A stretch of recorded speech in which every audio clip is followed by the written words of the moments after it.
ನಮಸ್ಕಾರ. ಶ್ರೀ ಟಿವಿ ನ್ಯೂಸ್ಗೆ ಸ್ವಾಗತ. ಈ ದಿನದ ಹೆಡ್ಲೈನ್ಸ್. ಜನಸಂಖ್ಯಾ ಸ್ಫೋಟದ ಕುರಿತು ಅರಿವು ಜಾಥಾ ಕಾರ್ಯಕ್ರಮಕ್ಕೆ ಹನೂರಿನಲ್ಲಿ ಚಾಲನೆ.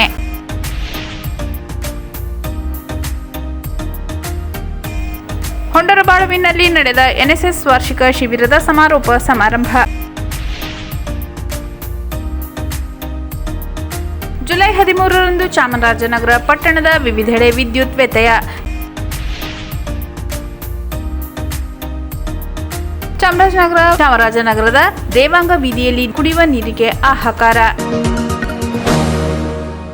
ಜನಸಂಖ್ಯಾ ಸ್ಫೋಟದ ಕುರಿತು ಅರಿವು ಜಾಥಾ ಕಾರ್ಯಕ್ರಮಕ್ಕೆ ಹನೂರಿನಲ್ಲಿ ಚಾಲನೆ. ವಿಶ್ವ ಜನಸಂಖ್ಯೆ ದಿನಾಚರಣೆ ಅಂಗವಾಗಿ ಹನೂರು ತಾಲೂಕು ಆರೋಗ್ಯ ಅಧಿಕಾರಿಗಳ ಕಚೇರಿ ವತಿಯಿಂದ ಜನಸಂಖ್ಯಾ ಸ್ಫೋಟದ ಕುರಿತು ಅರಿವು ಮೂಡಿಸಲು ಹಮ್ಮಿಕೊಳ್ಳಲಾಗಿದ್ದ ಜಾಥಾ ಕಾರ್ಯಕ್ರಮಕ್ಕೆ ತಾಲೂಕು ಆರೋಗ್ಯ ಅಧಿಕಾರಿ ಪ್ರಕಾಶ್ ಚಾಲನೆ ನೀಡಿದರು.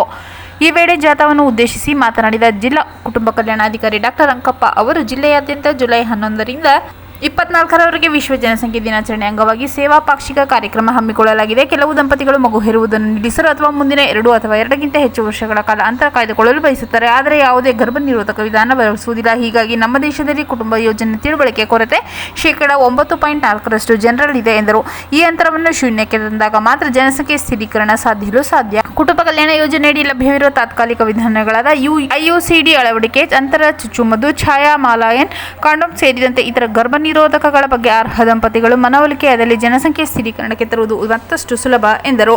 ಸೇವಾ ಪಾಕ್ಷಿಕದ ಅವಧಿ ಎಲ್ಲ ಆರೋಗ್ಯ ಕೇಂದ್ರಗಳಲ್ಲಿ ಅರ್ಹ ದಂಪತಿಗಳು ಕುಟುಂಬ ಕಲ್ಯಾಣ ಸೇವೆಗಳನ್ನು ಉಚಿತವಾಗಿ ಪಡೆದು ಸಣ್ಣ ಕುಟುಂಬದ ಅಳವಡಿಕೆಗೆ ಉತ್ತೇಜನ ನೀಡಬೇಕು. ಮಕ್ಕಳ ಜನನದ ನಡುವೆ ಅಂತರ ಕಾಯ್ದುಕೊಂಡು ಜನಸಂಖ್ಯೆ ನಿಯಂತ್ರಣಕ್ಕೆ ಕೈಜೋಡಿಸುವ ಮೂಲಕ ರಾಷ್ಟ್ರದ ಸುಸ್ಥಿರ ಅಭಿವೃದ್ಧಿಗೆ ಸಹಕರಿಸಬೇಕೆಂದು ಡಾಕ್ಟರ್ ಅಂಕಪ್ಪ ಹೇಳಿದರು. ಜಿಲ್ಲಾ ಮಲೇರಿಯಾ ನಿಯಂತ್ರಣಾಧಿಕಾರಿ ಡಾಕ್ಟರ್ ರಾಜೇಶ್ ಕುಮಾರ್, ವಿಶ್ವ ಆರೋಗ್ಯ ಸಂಸ್ಥೆ ಡಾಕ್ಟರ್ ಸುಧೀರ್ ನಾಯಕ್, ಹನೂರು ತಾಲೂಕು ವ್ಯಾಪ್ತಿಯ ವೈದ್ಯಾಧಿಕಾರಿಗಳು, ಆರೋಗ್ಯ ನಿರೀಕ್ಷಣಾ ಅಧಿಕಾರಿಗಳು, ಪ್ರಾಥಮಿಕ ಆರೋಗ್ಯ ಸುರಕ್ಷತಾ ಅಧಿಕಾರಿಗಳು ಕಾರ್ಯಕ್ರಮದಲ್ಲಿ ಭಾಗವಹಿಸಿದ್ದರು. ಹೊಂಡರಬಾಳುವಿನಲ್ಲಿ ನಡೆದ ಎನ್ಎಸ್ಎಸ್ ವಾರ್ಷಿಕ ಶಿಬಿರದ ಸಮಾರೋಪ ಸಮಾರಂಭ. ಚಾಮರಾಜನಗರ ವಿಶ್ವವಿದ್ಯಾನಿಲಯದ ವತಿಯಿಂದ 2024-25ನೇ ಶೈಕ್ಷಣಿಕ ಸಾಲಿನ ರಾಷ್ಟ್ರೀಯ ಸೇವಾ ಯೋಜನೆ ವಾರ್ಷಿಕ ಶಿಬಿರದ ಸಮಾರೋಪ ಸಮಾರಂಭ ಕಾರ್ಯಕ್ರಮ ತಾಲೂಕಿನ ಹೊಂಡರಬಾಳು ಗ್ರಾಮದ ಸರ್ಕಾರಿ ಹಿರಿಯ ಪ್ರಾಥಮಿಕ ಶಾಲೆಯಲ್ಲಿ ನಡೆಯಿತು. ಸಮಾರೋಪ ಸಮಾರಂಭವನ್ನು ಚಾಮರಾಜನಗರ ವಿಶ್ವವಿದ್ಯಾನಿಲಯದ ಆಡಳಿತ ಕುಲಸಚಿವರಾದ ಲೋಕನಾಥ್ ಹಾಗೂ ಮೌಲ್ಯಮಾಪನ ಸುಕುಲ ಸಚಿವ ವೆಂಕಟರಮಣ ಅವರು ಕಾರ್ಯಕ್ರಮ ಉದ್ಘಾಟಿಸಿದರು. ಕಾರ್ಯಕ್ರಮದಲ್ಲಿ ಚಾಮರಾಜನಗರ ವಿಶ್ವವಿದ್ಯಾನಿಲಯದ ಎನ್ಎಸ್ಎಸ್ ಅಧಿಕಾರಿ ಡಾಕ್ಟರ್ ಆರ್ ಮಹೇಶ್ ಅವರು ವಿಶೇಷ ವಾರ್ಷಿಕ ಶಿಬಿರದ ವರದಿ ಮಂಡಿಸಿದರು. ಈ ಸಂದರ್ಭದಲ್ಲಿ ಹೊಂಡರಬಾಳು ಗ್ರಾಮ ಪಂಚಾಯತಿ ಸದಸ್ಯರಾದ ಚಂದ್ರಕಲಾ, ಸರ್ಕಾರಿ ಶಾಲೆಯ ಮುಖ್ಯ ಶಿಕ್ಷಕರಾದ ತುಳಸಿ, ಗ್ರಾಮದ ಯಜಮಾನರಾದ ಶಿವಕುಮಾರ್, ಚಂದ್ರು, ಕಾಂತರಾಜ್, ಮುಖಂಡರಾದ ರಮೇಶ್, ಎಐಬಿಎಸ್ಪಿ ಜಿಲ್ಲಾ ಅಧ್ಯಕ್ಷ ರಾಜೇಂದ್ರ, ಅಂಬೇಡ್ಕರ್ ಸಂಘದ ಅಧ್ಯಕ್ಷ ಕೃಷ್ಣಸ್ವಾಮಿ, ಸಿದ್ದರಾಜೇಗೌಡ, ಮಾಜಿ ಗ್ರಾಮ ಪಂಚಾಯತಿ ಸದಸ್ಯರಾದ ಮಂಜುಳಾ ಮಾದೇಸ್ವಾಮಿ, ರೈತ ಮುಖಂಡರಾದ ಶಿವನಂಜಯ, ಅಮೃತ ಭೂಮಿಯ ನಾಗೇಶ್, ಆಶಾ ಕಾರ್ಯಕರ್ತೆ ಶಾಂತಮ್ಮ ಸೇರಿದಂತೆ ಇತರರು ಕಾರ್ಯಕ್ರಮದಲ್ಲಿ ಉಪಸ್ಥಿತರಿದ್ದರು. ಜುಲೈ 13ರಂದು ಚಾಮರಾಜನಗರ ಪಟ್ಟಣದ ವಿವಿಧೆಡೆ ವಿದ್ಯುತ್ ವ್ಯತ್ಯಯ. ಚಾಮುಂಡೇಶ್ವರಿ ವಿದ್ಯುತ್ ಸರಬರಾಜು ನಿಗಮ ಚಾಮರಾಜನಗರ ಉಪವಿಭಾಗದ ವ್ಯಾಪ್ತಿಯಲ್ಲಿ ಬರುವ ದೊಡ್ಡರಾಯಪೇಟೆ ವಿದ್ಯುತ್ ಉಪಕೇಂದ್ರದಿಂದ ಹೊರಹೊಮ್ಮುವ ಫೀಡರ್ನಲ್ಲಿ ತುರ್ತು ಕಾಮಗಾರಿ ಜುಲೈ 13ರಂದು ಹಮ್ಮಿಕೊಂಡಿರುವುದರಿಂದ ಅಂದು ಬೆಳಗ್ಗೆ 10ರಿಂದ 4 ಗಂಟೆಯವರೆಗೆ ವಿವಿಧೆಡೆ ವಿದ್ಯುತ್ ಸರಬರಾಜಿನಲ್ಲಿ ವ್ಯತ್ಯಯವಾಗಲಿದೆ. ಜೋಡಿ ರಸ್ತೆ, ಕೋರ್ಟ್ ರಸ್ತೆ, ಪ್ರಗತಿನಗರ, ಬುದ್ಧನಗರ, ಹೌಸಿಂಗ್ ಬೋರ್ಡ್, ರಾಮಸಮುದ್ರ, ಕರ್ನಂಜನಪುರ, ಹೊಸ ಹೌಸಿಂಗ್ ಬೋರ್ಡ್, ಮಣಿಪುರ ಮೂಳೆ, ದೊಡ್ಡ ಬೀದಿ, ತಿಬ್ಬಳ್ಳಿ ಕಟ್ಟೆ ರಸ್ತೆ ಹಾಗೂ ಸುತ್ತಮುತ್ತಲಿನ ಪ್ರದೇಶಗಳಲ್ಲಿ ವಿದ್ಯುತ್ ವ್ಯತ್ಯಯವಾಗಲಿದೆ ಎಂದು ನಿಗಮದ ಸಹಾಯಕ ಕಾರ್ಯನಿರ್ವಾಹಕ ಇಂಜಿನಿಯರ್ ಪ್ರಕಟಣೆಯಲ್ಲಿ ತಿಳಿಸಿದ್ದಾರೆ. ಚಾಮರಾಜನಗರದ ದೇವಾಂಗ ಬೀದಿಯಲ್ಲಿ ಕುಡಿಯುವ ನೀರಿಗೆ ಹಾಹಾಕಾರ. ಚಾಮರಾಜನಗರದ ಪ್ರಮುಖ ಬೀದಿಯಾದ ದೇವಾಂಗ ಬೀದಿ 1ನೇ ಕ್ರಾಸ್ನಲ್ಲಿ ಕುಡಿಯುವ ನೀರಿಗೆ ಹಾಹಾಕಾರವಾಗಿದೆ. ಈ ಬೀದಿಯಲ್ಲಿ ಕುಡಿಯುವ ನೀರು ಬಿಟ್ಟು 15ರಿಂದ 20 ದಿನವಾಗಿದೆ. ಈ ಬೀದಿಯ ಜನರು ನೀರಿಗಾಗಿ ದೇವಾಂಗ ಬೀದಿ 2ನೇ ಕ್ರಾಸ್ಗೆ ಹೋಗಿ ಕುಡಿಯುವ ನೀರನ್ನು ತರಬೇಕಾಗಿದೆ.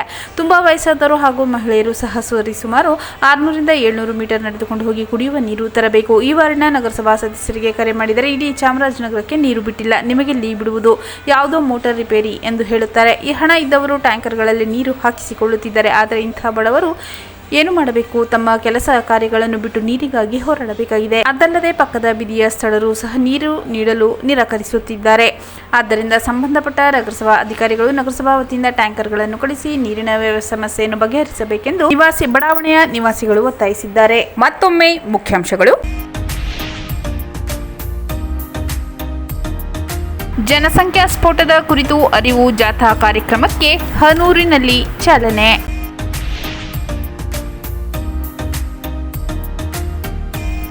ಹೊಂಡರಬಾಳುವಿನಲ್ಲಿ ನಡೆದ ಎನ್ಎಸ್ಎಸ್ ವಾರ್ಷಿಕ ಶಿಬಿರದ ಸಮಾರೋಪ ಸಮಾರಂಭ.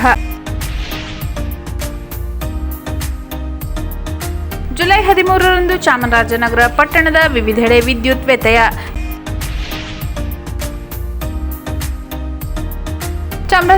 ಚಾಮರಾಜನಗರದ ದೇವಾಂಗ ಬೀದಿಯಲ್ಲಿ ಕುಡಿಯುವ ನೀರಿಗೆ ಹಾಹಾಕಾರ.